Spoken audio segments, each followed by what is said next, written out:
Vladimir Lenin. The Proletarian Revolution and the Renegade Kautsky. Can there be equality between the exploited and the exploiter? Kautsky argues as follows. 1. The exploiters have always formed only a small minority of the population, p. 14 of Kautsky's pamphlet. This is indisputably true. Taking this as the starting point, what should be the argument? One may argue in a Marxist, a socialist way. In which case one would proceed from the relation between the exploited and the exploiters. Or one may argue in a liberal, a bourgeois democratic way. And in that case one would proceed from the relation between the majority and the minority. If we argue in a Marxist way, we must say, the exploiters inevitably transform the state, and we are speaking of democracy, i.e., one of the forms of the state, into an instrument of the rule of their class, the exploiters, over the exploited. Hence, as long as there are exploiters who rule the majority, the exploited, the democratic state must inevitably be a democracy for the exploiters. A state of the exploited must fundamentally differ from such a state, it must be a democracy for the exploited, and a means of suppressing the exploiters, and the suppression of a class means inequality for that class, its exclusion from democracy. If we argue in a liberal way, we must say, the majority decides, the minority submits. Those who do not submit are punished. That is all. Nothing need be said about the class character of the state in general, or of pure democracy in particular, because it is irrelevant, for a majority is a majority and a minority is a minority. A pound of flesh is a pound of flesh, and that is all there is to it. And this is exactly how Kautsky argues. 2. Why should the rule of the proletariat assume, and necessarily assume, a form which is incompatible with democracy? p. 21. Then follows a very detailed and a very verbose explanation, backed by a quotation from Marx and the election figures of the Paris Commune, to the effect that the proletariat is in the majority. The conclusion is, a regime which is so strongly rooted in the people has not the slightest reason for encroaching upon democracy. It cannot always dispense with violence in cases when violence is employed to suppress democracy. Violence can only be met with violence. But a regime which knows that it has popular backing will employ violence only to protect democracy and not to destroy it. It would be simply suicidal if it attempted to do away with its most reliable basis, universal suffrage, that deep source of mighty moral authority, p. 22. As you see, the relation between the exploited and the exploiters has vanished in Kautsky's argument. All that remains is majority in general, minority in general, democracy in general, the pure democracy with which we are already familiar. And all this, mark you, is said apropos of the Paris Commune.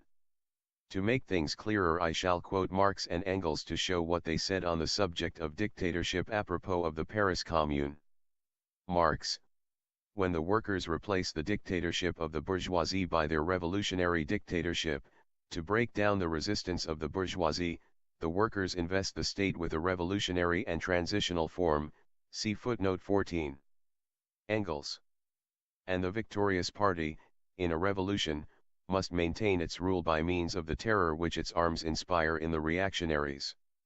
Would the Paris Commune have lasted more than a day if it had not used the authority of the armed people against the bourgeoisie? Cannot we, on the contrary, blame it for having made too little use of that authority? See footnote 15. Engels: as, therefore, the state is only a transitional institution which is used in the struggle, in the revolution, to hold down one's adversaries by force, it is sheer nonsense to talk of a free people's state. So long as the proletariat still needs the state, it does not need it in the interests of freedom but in order to hold down its adversaries, and as soon as it becomes possible to speak of freedom, the state as such ceases to exist. See footnote 16. Kautsky is as far removed from Marx and Engels as heaven is from earth, as a liberal from a proletarian revolutionary. The pure democracy and simple democracy that Kautsky talks about is merely a paraphrase of the free people's state, i.e., sheer nonsense. Kautsky, with the learned air of a most learned armchair fool, or with the innocent air of a 10-year-old schoolgirl, asks, "Why do we need a dictatorship when we have a majority?" And Marx and Engels explain. To break down the resistance of the bourgeoisie. To inspire the reactionaries with fear. To maintain the authority of the armed people against the bourgeoisie. That the proletariat may forcibly hold down its adversaries. Kautsky does not understand these explanations.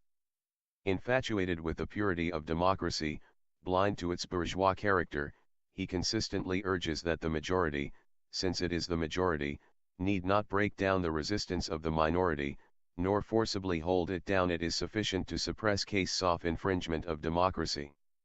Infatuated with the purity of democracy, Kautsky inadvertently commits the same little error that all bourgeois democrats always commit, namely, he takes formal equality, which is nothing but a fraud and hypocrisy under capitalism, for actual equality. Quite a trifle. The exploiter and the exploited cannot be equal.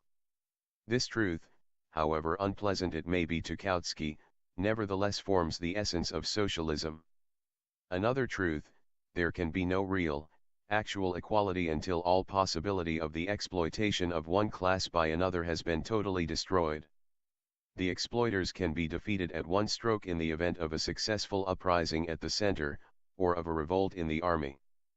But except in very rare and special cases, the exploiters cannot be destroyed at one stroke. It is impossible to expropriate all the landowners and capitalists of any big country at one stroke. Furthermore, expropriation alone, as a legal or political act, does not settle the matter by a long chalk, because it is necessary to depose the landowners and capitalists in actual fact, to replace their management of the factories and estates by a different management, workers' management, in actual fact. There can be no equality between the exploiters who for many generations have been better off because of their education, conditions of wealthy life, and habits, and the exploited, the majority of whom even in the most advanced and most democratic bourgeois republics are downtrodden, backward, ignorant, intimidated and disunited. For a long time after the revolution the exploiters inevitably continue to retain a number of great practical advantages. They still have money, since it is impossible to abolish money all at once, some movable property often fairly considerable, they still have various connections, habits of organization and management, knowledge of all the secrets, customs, methods, means and possibilities, of management, superior education, close connections with the higher technical personnel, who live arid think like the bourgeoisie, incomparably greater experience in the art of war, this is very important, and so on and so forth. If the exploiters are defeated in one country only, and this, of course, is typical, since a simultaneous revolution in a number of countries is a rare exception, they still remain stronger than the exploited, for the international connections of the exploiters are enormous. That a section of the exploited from the least advanced middle peasant, artisan and similar groups of the population may, and indeed does, follow the exploiters has been proved by all revolutions, including the Commune, for there were also proletarians among the Versailles troops, which the most learned Kautsky has forgotten. In these circumstances, to assume that in a revolution which is at all profound and serious the issue is decided simply by the relation between the majority and the minority is the acme of stupidity, the silliest prejudice of a common liberal, an attempt to deceive the people by concealing from them a well-established historical truth. This historical truth is that in every profound revolution, the prolonged, stubborn and desperate resistance of the exploiters, who for a number of years retain important practical advantages over the exploited, is the rule.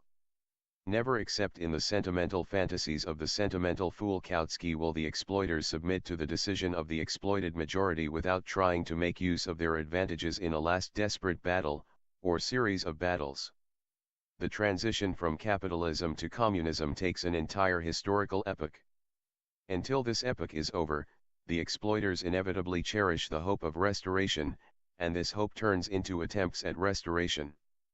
After their first serious defeat, the overthrown exploiters who had not expected their overthrow, never believed it possible, never conceded the thought of it, throw themselves with energy grown tenfold, with furious passion and hatred grown 100-fold, into the battle for the recovery of the paradise, of which they were deprived, on behalf of their families, who had been leading such a sweet and easy life and whom now the common herd is condemning to ruin and destitution, or to common labor.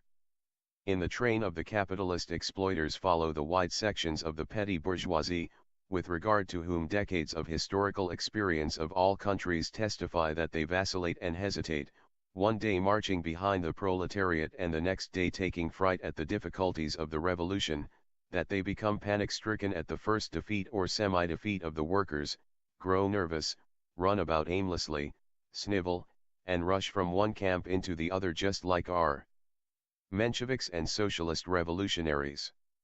In these circumstances, in an epoch of desperately acute war, when history presents the question of whether age-old and thousand-year-old privileges are to be or not to be at such a time to talk about majority and minority, about pure democracy, about dictatorship being unnecessary and about equality between the exploiter and the exploited. What infinite stupidity and abysmal philistinism are needed for this?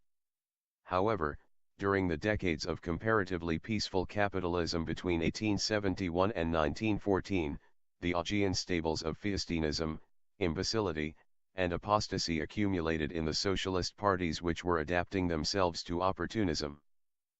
The reader will probably have noticed that Kautsky, in the passage from his pamphlet quoted above, speaks of an attempt to encroach upon universal suffrage, calling it, by the way, a deep source of mighty moral authority, whereas Engels, apropos of the same Paris Commune and the same question of dictatorship, spoke of the authority of the armed people against the bourgeoisie, a very characteristic difference between the Philistines and the revolutionaries' views on authority. It should be observed that the question of depriving the exploiters of the franchise is a purely Russian question, and not a question of the dictatorship of the proletariat in general. Had Kautsky, casting aside hypocrisy, entitled his pamphlet against the Bolsheviks, the title would have corresponded to the contents of the pamphlet, and Kautsky would have been justified in speaking bluntly about the franchise. But Kautsky wanted to come out primarily as a theoretician. He called his pamphlet The Dictatorship of the Proletariat in General. He speaks about the Soviets and about Russia specifically only in the second part of the pamphlet, beginning with the sixth paragraph. The subject dealt with in the first part, from which I took the quotation, is democracy and dictatorship in general. In speaking about the franchise, Kautsky betrayed himself as an opponent of the Bolsheviks, who does not care a brass farthing for theory. For theory, i.e., the reasoning about the general, and not the nationally specific, class foundations of democracy and dictatorship, ought to deal not with a special question, such as the franchise, but with the general question of whether democracy can be preserved for the rich, for the exploiters in the historical period of the overthrow of the exploiters and the replacement of their state by the state of the exploited. That is the way, the only way, a theoretician can present the question. We know the example of the Paris Commune, we know all that was said by the founders of Marxism in connection with it and in reference to it. On the basis of this material I examined, for instance, the question of democracy and dictatorship in my pamphlet, The State and Revolution, written before the October Revolution. I did not say anything at all about restricting the franchise. And it must be said now that the question of restricting the franchise is a nationally specific and not a general question of the dictatorship. One must approach the question of restricting the franchise by studying the specific conditions of the Russian Revolution and the specific path of its development. This will be done later on in this pamphlet. It would be a mistake, however, to guarantee in advance that the impending proletarian revolutions in Europe will all, or the majority of them, be necessarily accompanied by restriction of the franchise for the bourgeoisie. It may be so. After the war and the experience of the Russian Revolution it probably will be so, but it is not absolutely necessary for the exercise of the dictatorship. It is not an indispensable characteristic of the logical concept dictatorship, it does not enter as an indispensable condition in the historical and class concept dictatorship. The indispensable characteristic, the necessary condition of dictatorship is the forcible suppression of the exploiters as a class, and, Consequently, the infringement of pure democracy, i.e., of equality and freedom, in regard to that class.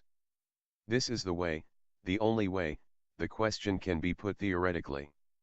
And by failing to put the question thus, Kautsky has shown that he opposes the Bolsheviks not as a theoretician, but as a sycophant of the opportunists and the bourgeoisie.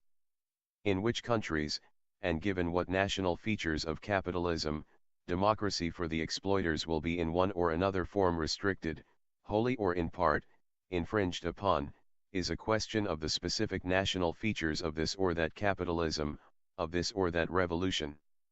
The theoretical question is different: is the dictatorship of the proletariat possible without infringing democracy in relation to the exploiting class?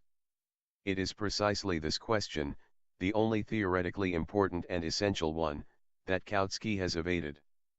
He has quoted all sorts of passages from Marx and Engels, except those which bear on this question, and which I quoted above. Kautsky talks about anything you like, about everything that is acceptable to liberals and bourgeois Democrats, and does not go beyond their circle of ideas, but he does not talk about the main thing, namely, the fact that the proletariat cannot achieve victory without breaking the resistance of the bourgeoisie, without forcibly suppressing its adversaries, and that, where there is forcible suppression, where there is no freedom, there is, of course, no democracy. This Kautsky has not understood.